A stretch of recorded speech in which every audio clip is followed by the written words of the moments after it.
Hi everyone, in front of me I've got OSCAL C20 PRO, and let me share with you how to allow unknown sources on this device. So let's start with opening the settings, and here we have to scroll and find apps and notifications.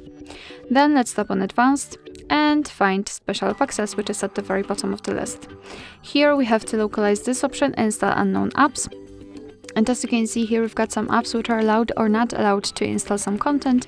And of course you can change it, simply tap on the specific app and tap on the switcher next to it. As you can see, after getting back, you can see that the Chrome is allowed to install some content. Beware, because you're doing it on your own responsibility. Some third-party apps aren't verified by the developer, so you may put your data and actually whole device at risk, so remember about that and choose the apps wisely. Of course, you can always remove previously granted permissions, just tap on the app and tap on the switcher. And after getting back, you can see that the Chrome is not allowed to install anything. Alright, so that will be all. Thank you so much for watching. I hope that this video was helpful, and if it was, please hit the subscribe button and leave the thumbs up.